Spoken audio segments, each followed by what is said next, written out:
Stop! He cheated and left her pregnant. A year later, he saw double. Welcome, true story lovers. If you believe there are some debts in life that money can never pay, hit that like button and subscribe now.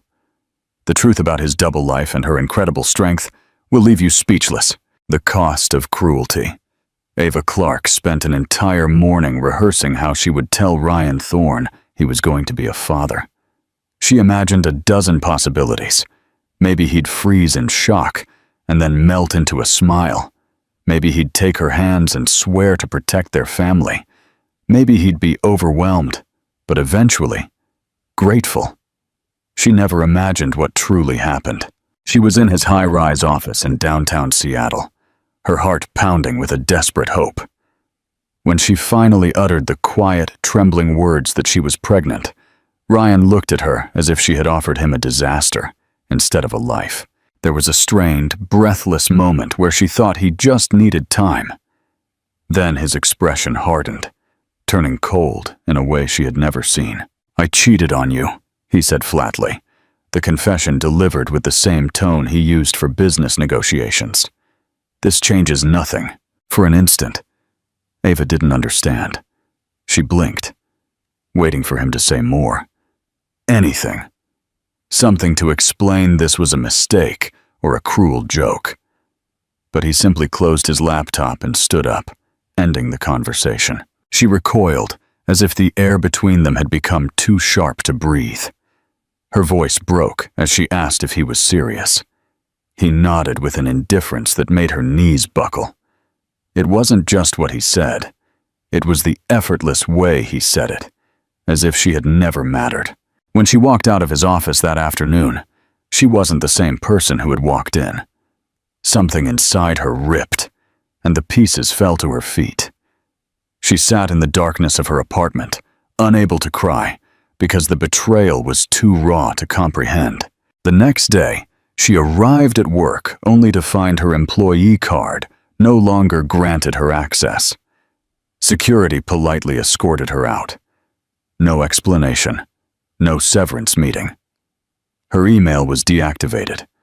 Her existence was erased with the efficiency of a corporation dealing with a minor inconvenience. The message was clear. She was no longer part of his world, and neither was the child she carried. She sat on a bench outside the building, a hand on her belly, whispering apologies to a life she feared she couldn't care for alone. That night, she made a decision that altered her future forever. She packed her bags and took one last look in the mirror that held all her foolish hopes. She bought a ticket to a small coastal town in Oregon she'd never heard of, a place far enough away that Ryan would never think to look for her. On the long bus ride, she pressed her forehead against the cold window and wiped away the silent tears, determined not to let the world witness her collapse. When the bus finally arrived, Ava stepped onto a quiet street. She felt lost, terrified, and heartbreakingly alone. But she also felt something else, something small and fierce surging beneath her pain. She placed both hands on her abdomen and whispered, "We'll make it. We always do." Building a home from scraps, the town Ava arrived in was nothing special. But for her, it was the kind of silence she didn't know she needed. Her body was exhausted, her back aching from the long journey and the strain of carrying twins, though they were still months away. All she had was a list of cheap motels and her last few $100s in cash. She secured a room, barely bigger than a closet, but clean and warm. In the following days, she barely left. She had to ration her food. Still, every morning, she splashed cold water on her face and opened her laptop to look for work. She took on freelance editing jobs, audio transcription, and product descriptions that paid pennies per word. The work was tedious, but it kept the lights on and gave her something to focus on besides the ache in her chest. Her pregnancy progressed quickly, harder than she imagined. The doctor at the local clinic confirmed what the city ultrasound had hinted at: twins. Hearing it again, out loud, was like being handed a mountain and told to carry it alone. She didn't cry in the office. She just nodded, asked all the right questions, and walked out as if nothing had changed. But in the safety of her tiny motel room, she sat on the floor and let the tears fall. Not from regret, but from fear. Fear of not being enough. Fear of failing them before they were even born. But next to the fear came resolve. Every kick from the twins, every time she placed her hands on her stomach, a small part of her healed. She stopped thinking about what Ryan had done and started thinking about what she could do. She found a small, one-bedroom apartment for rent above a hardware store. The owner, a kind, widowed man named Mr. Dawson, offered her a discount after she helped him organize receipts in his office. He said she reminded him of his daughter. Ava cried on the staircase afterward, not because she was sad, but because someone finally showed her kindness without expecting anything in return. She bought second-hand baby clothes and assembled a battered crib she found on the curb, sanding and repainting it with shaky hands. Every day, she did one small thing that moved her closer to the life she wanted to build for her daughters. By her 8th month, Ava had managed to build a fragile stability. She worked part-time for the local library from home. The townsfolk slowly came to know her. She learned to ignore the stares and focus on the rare moments of warmth. When labor finally came, it was sudden and terrifying. She was alone, as always. She barely made it to the hospital in time. The delivery was long, difficult, and dangerous. But then she heard it. The first cry. Then the second. 2 voices, small and fierce, announcing their arrival into the world. When the nurse put the girls in her arms, Ava looked at them. They had wide-open blue eyes, his bone structure, his stubborn expressions. But they were hers, completely. She named them Clara and Summer. She whispered those names over and over as she held them, promising them a better life. She had survived the storm. All that remained now was the rebuilding. Do you think Ava made the right choice to keep the twins' existence a secret from Ryan? Tell us your honest opinion in the comments. The specter of loneliness. Ryan Thorne had everything he ever wanted, or at least everything he once thought mattered. His name graced magazine covers. His business decisions influenced global tech markets, and his calendar was filled with exclusive events. People envied him. They called him brilliant, unstoppable. But none of it touched the emptiness that had begun to spread like rot beneath the surface. 4 months after Ava left, he told everyone he didn't think about her. He had filed her away like an old project, closed, irrelevant. A memory buried under newer, shinier distractions. At least that's what he told himself every time he looked at the empty spot in his office where she used to sit. Every time he caught the faintest whiff of her perfume in an elevator. Every time he turned over in bed and found the space beside him cold. He had expected her to fight for him, to call or beg, but she didn't. She vanished. Completely. Who walks away from someone like him, Ryan Thorne, and never looks back? The truth festered like a splinter. He tried to numb it with women and business, but no one laughed like her, caught off guard, not trying to impress. No one looked at him like her, as if she saw the parts of him that even he avoided. He remembered the look on her face when he told her he cheated. He told himself he was being honest, being cruel for her own good. But deep down, he knew what it really was. Cowardice. One night, almost a year after she left, he was in his penthouse, alone. He opened the drawer where he kept notes he never read. There, he found it. A folded, yellowed piece of paper, her handwriting, unmistakable. The note was short, just 1 sentence.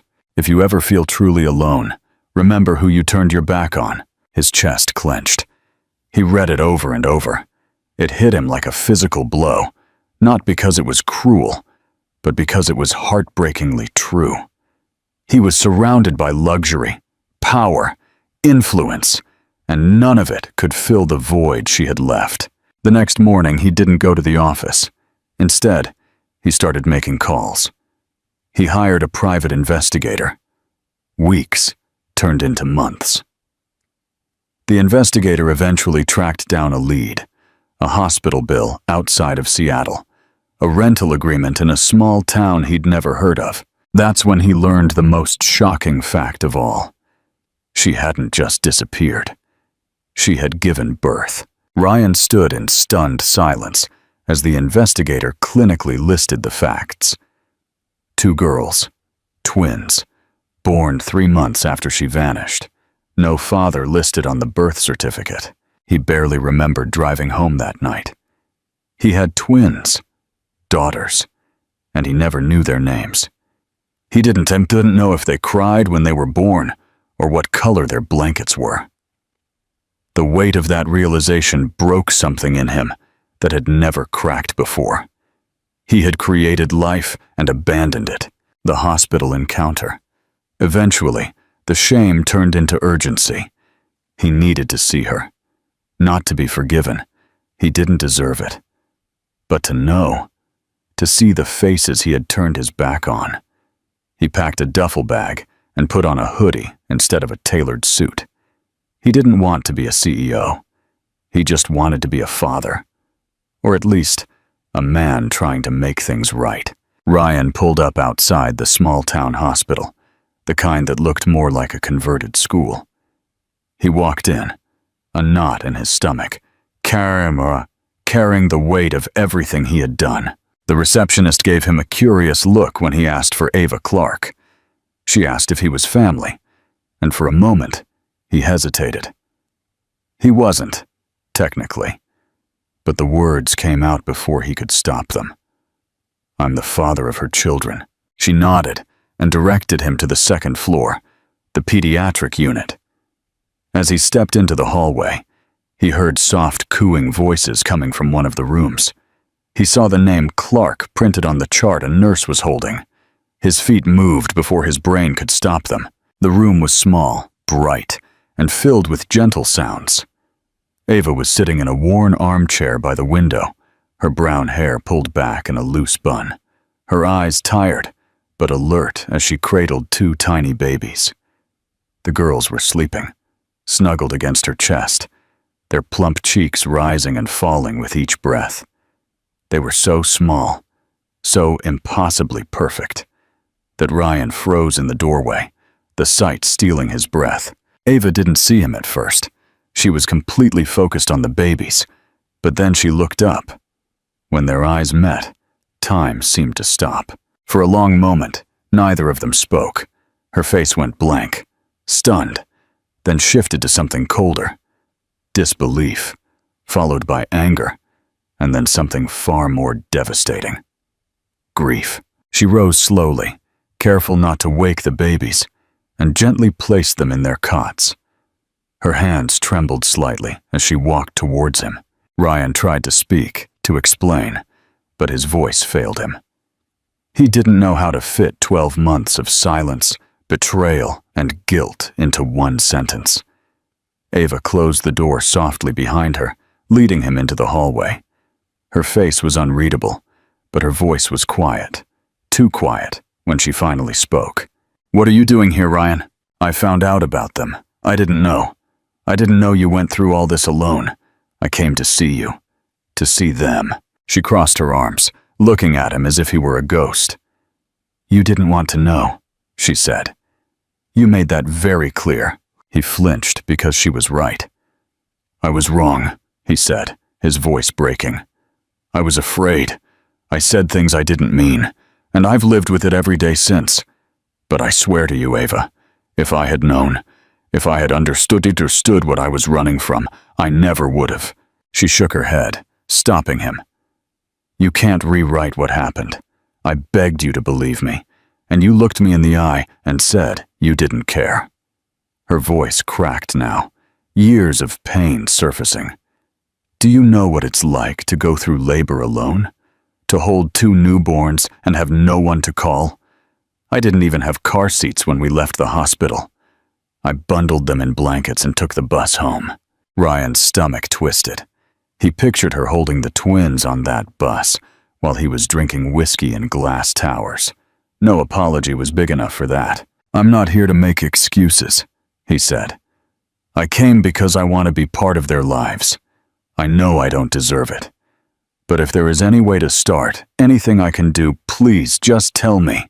Ava looked at him, and for the first time he saw the toll the last year had taken. She was stronger now, but also more guarded.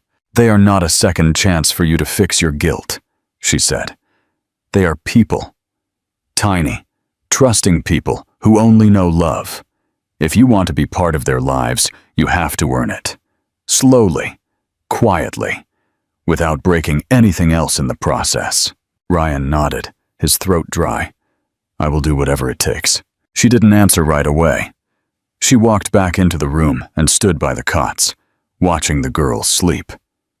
Then she looked over her shoulder at him. "You can sit down, but don't touch them." He obeyed, taking a chair in the corner and sitting stiffly, watching the twins like they were a miracle he didn't deserve to witness. That day, Ryan didn't talk much. He watched. He listened. He saw how Ava cradled them, how she whispered their names, Clara and Summer. He memorized it all, terrified it might be the only day she allowed him near. But at the end of the visit, Ava didn't ask him to leave. She handed him a folded blanket and told him which side to put it on. It was a small gesture, but it opened a door that had once been slammed shut. Ryan left that hospital with a promise burning in his chest. He had been the reason Ava broke once. He would spend the rest of his life making sure she never broke again. If this story of devastating betrayal and hard-fought forgiveness is gripping you, hit share. Thank you for watching. Ryan has changed, but will this change be enough to heal Ava's wounds? If you believe in redemption through actions and not just words, hit that like and subscribe button for the powerful final chapter of their story. Tu yet voi. Toi rut vui vi band abi kwon hut vau kochuin. From Billionaire CEO to Daddy, the silent redemption. Welcome back to the channel. We are diving into the next chapter of Ava and Ryan's journey. If you believe consistency is the true test of love, hit that like button and tell us in the comments. What is the hardest part of forgiveness? Building a bridge of trust. Ryan returned to the hospital the very next day before visiting. Hours even began. He waited outside in the hallway with a cup of tea. Not coffee, because the nurse mentioned Ava wasn't allowed too much caffeine. This became a pattern. Every single day for 2 weeks, he showed up, not demanding access or affection, but offering the support she could handle, holding the elevator door, bringing her meals, rocking one of the babies when Ava looked like exhaustion might swallow her whole. The nurses started whispering about him, impressed by his devotion and surprised by the gentleness with which he handled the newborns. He used to be terrified of children. Their unpredictability unnerved him. But Clara and Summer were different. The first time he held Summer, the baby's tiny fingers wrapped around his thumb, and something in him shifted so violently he nearly collapsed in that chair. These were his daughters, his. The realization was like a lightning strike, painful, brilliant, undeniable. The more time he spent with them, the more he noticed the details. Summer had a tiny dimple on one cheek when she yawned. Clara always stretched her arms high above her head before falling asleep.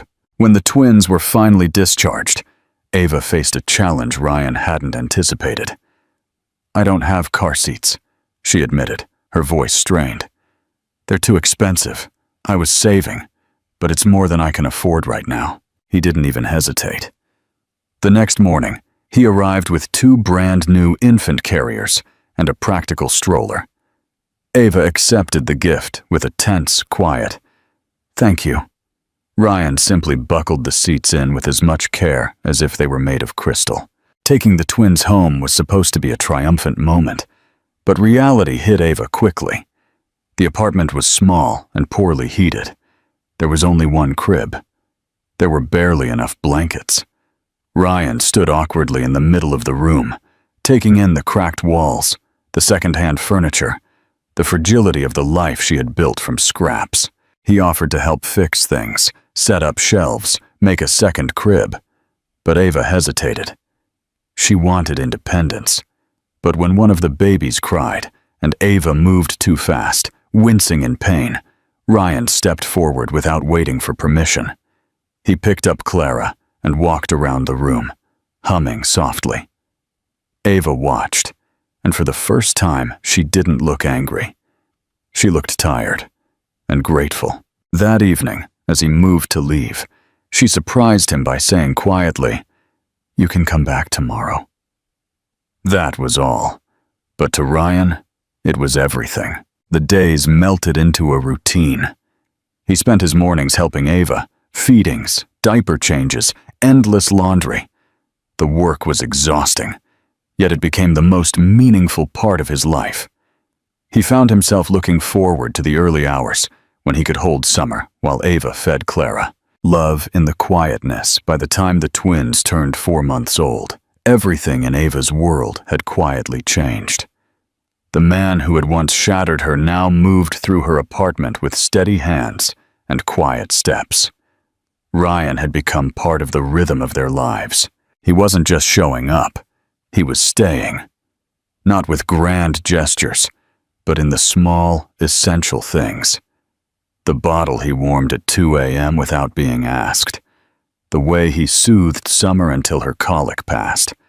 The way he built shelves without needing her permission, but always asking for her opinion. Ava noticed he was learning her silences, not to fill them, but to sit with them until she was ready to speak.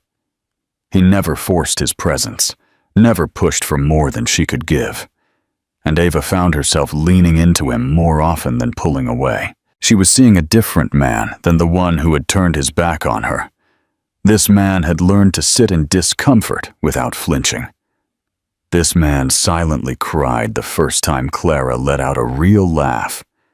This man didn't talk about being a father.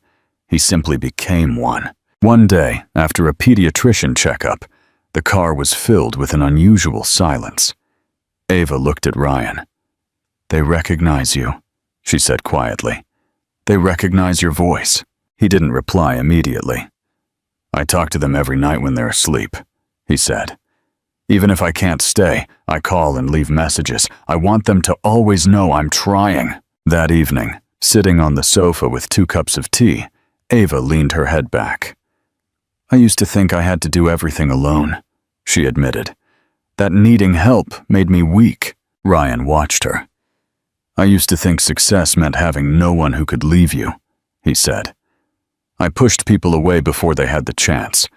I thought that made me strong, but it only made me lonely." Ava opened her eyes and looked at him. The silence between them wasn't awkward this time. It was filled with understanding. Then came the threat of illness. Ava's headaches, the dizziness, the diagnosis, a temporary neurological condition caused by postpartum complications. Ryan stepped in completely. He moved into the guest room without being asked. He put all his consulting work on hold, arranged for childcare support, and set medicine reminders on his phone. He never made her feel weak. He filled in the gaps around her like glue, quietly holding the pieces together. One night, she whispered to him, "I feel like I'm failing them." Ryan took her hand. "You gave them life," he said. "You have loved them every second since. You stood firm through pain most people would never survive. That's not failure, Ava. That's the kind of strength I never understood until I watched you become their mother." His words didn't fix everything, but they reached something deep inside her. One afternoon, he brought home a small Christmas tree. "We lost too many firsts already," he smiled. I don't want to miss this one. They decorated the tree together. 2 small picture frames hung on the branches, one with Summer's face, the other with Clara's. Ava stared, overwhelmed by how far they had come. From silence and betrayal to this quiet, bright moment. I'm glad you're here, she said softly. The first time she had said it out loud. There is nowhere else I want to be, he said. They didn't kiss. They didn't need to.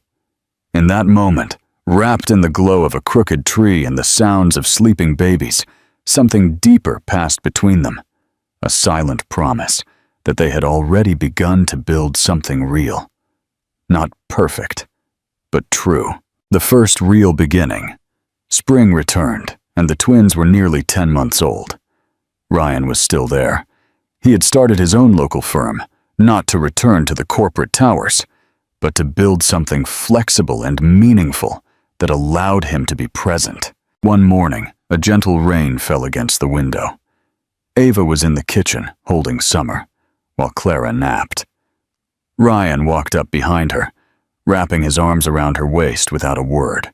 We made it, she said softly. Ryan gently turned her to face him, took Summer into his arms, and said, There's something I want to ask you. Later that day, the sky had cleared. Ryan drove Ava and the girls to the small lake just outside town. It wasn't glamorous, just the quiet ripple of the water and the smell of spring. But on the grass, there was a small picnic blanket, and a pair of silver rings rested inside an open storybook.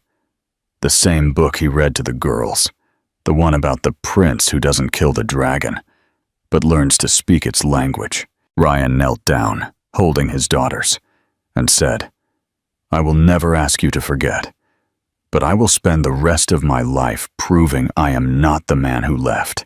I am the man who stayed. I am the man who will stay. For you, for them, for everything we never had the first time. Ava looked at him, eyes shining, her heart pounding in the most beautiful way.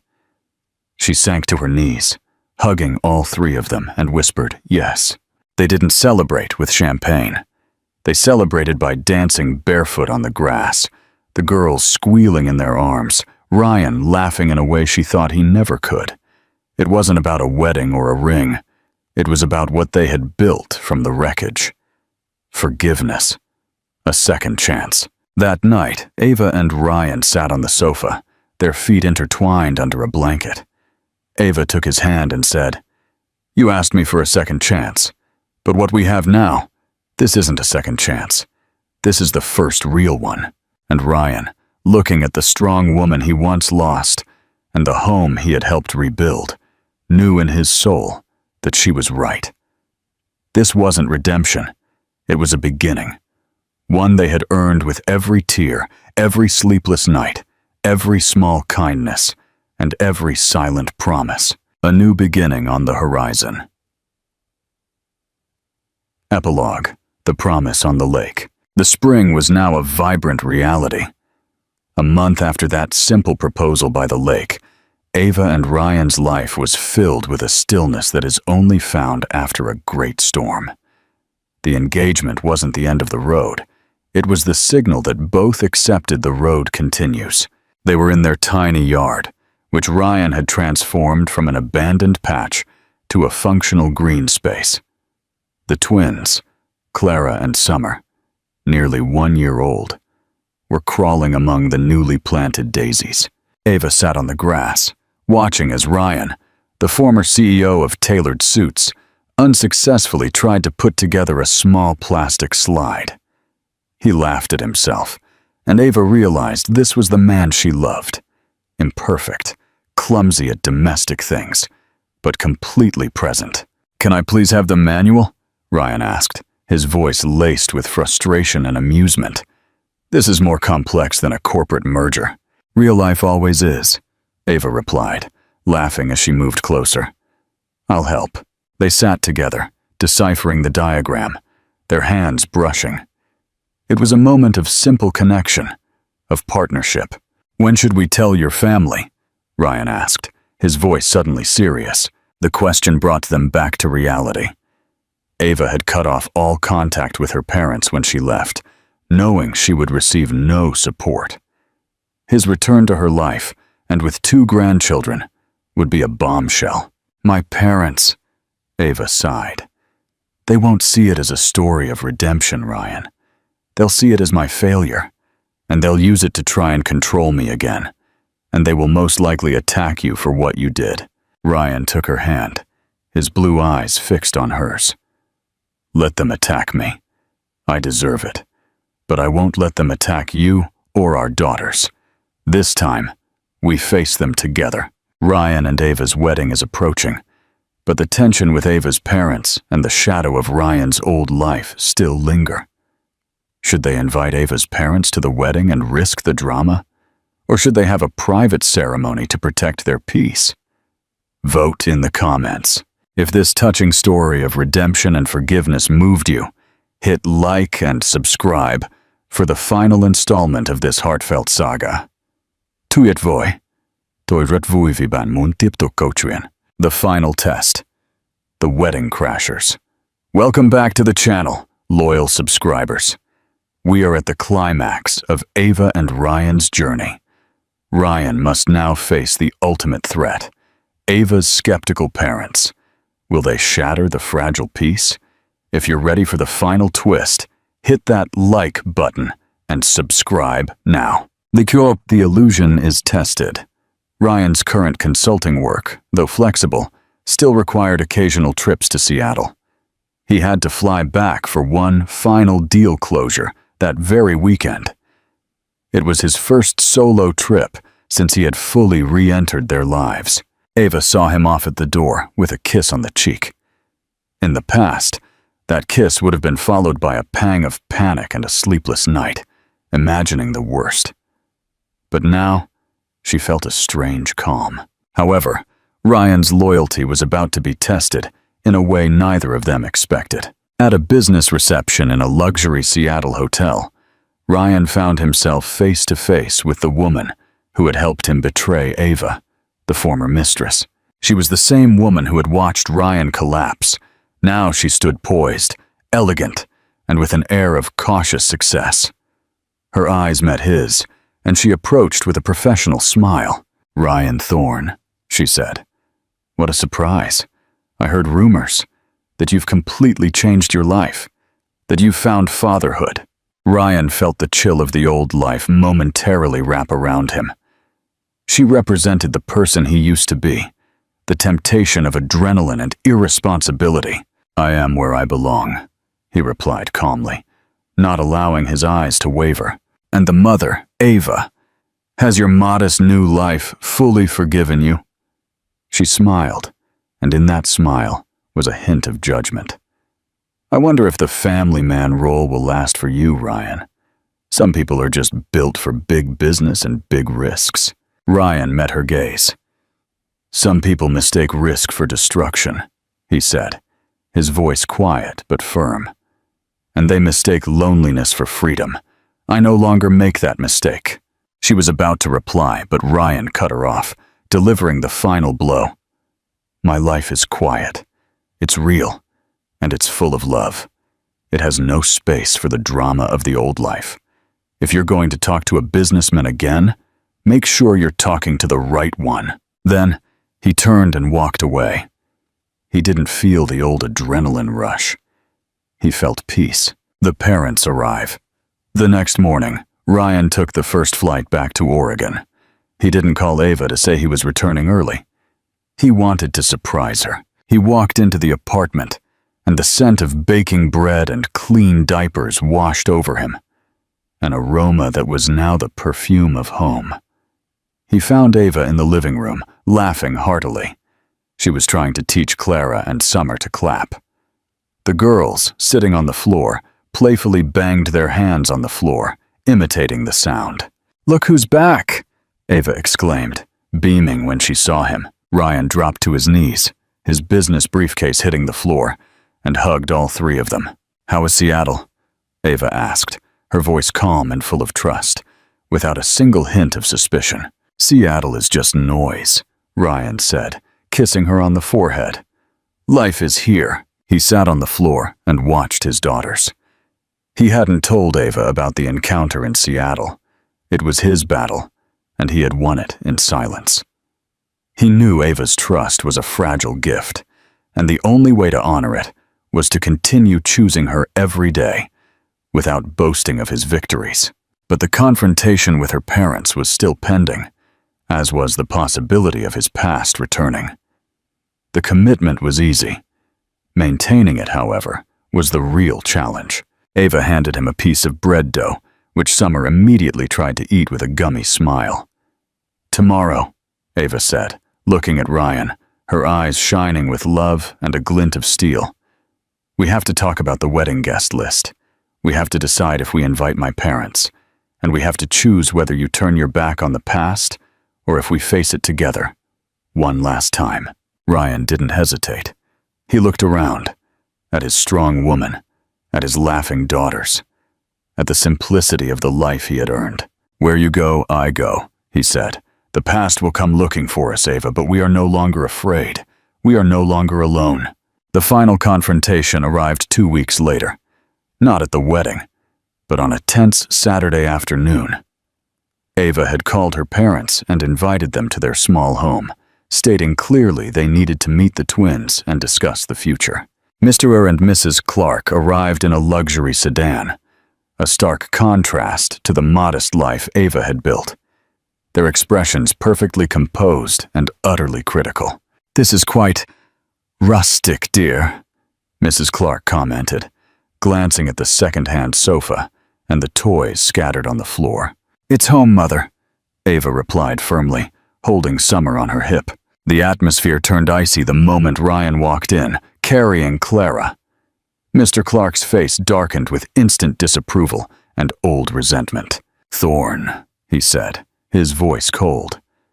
"I see you finally decided to surface. You owe my daughter years of apologies and reparations." "I owe her more than I can ever repay, Mr. Clark," Ryan said, his voice calm, but his grip on Clara tightened protectively. "And I spend every day proving that. These are your granddaughters, Clara and Summer." Mrs. Clark gasped, but Mr. Clark remained rigid. "You destroyed her career and her future. Do you think a few months of playing house is enough to fix that, Mr. Thorne? The minute things get difficult, you will revert to form. You are a man of calculated risk, not commitment." The accusations cut deep, hitting every insecurity Ryan had ever had. But he met the older man's gaze, not with defensiveness, but with the quiet authority of a man who knew his truth. "You're right, sir. I am a man of calculated risk," Ryan said, his voice measured. "And leaving Ava and my children was the biggest, most foolish risk I ever took. Now, I calculate that spending my life earning their trust is the only investment that matters.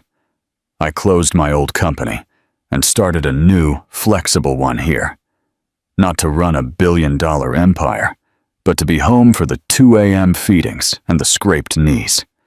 I don't expect your forgiveness, but you will respect the home we have built and the woman who built it." Ava watched, tears streaming down her cheeks. Not tears of sadness, but of overwhelming vindication.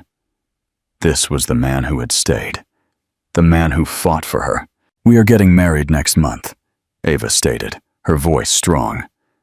"The invitation is for a simple family ceremony here. You are welcome to attend, but only as guests who support our future, not as judges of our past." Mr. and Mrs. Clark stood in stunned silence, faced with a daughter who was no longer the frightened girl they remembered, but a woman strong enough to stand up to them both. They left soon after, not with a promise, but with a warning look. The truth was, it didn't matter what they decided. Ava and Ryan had faced the past together, and they had won. The story of Ava and Ryan does not end here.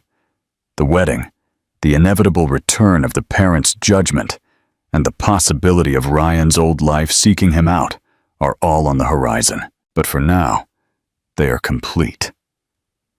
The true love story was not the betrayal, but the redemption, earned with every tear, every sleepless night, every small kindness, and every silent promise that they would never, ever be alone again. Should Ava and Ryan send the wedding invitation, knowing her parents will likely cause drama? Vote in the comments. If this powerful ending of redemption and unconditional love moved you, hit like and share for the continuation of this sincere saga.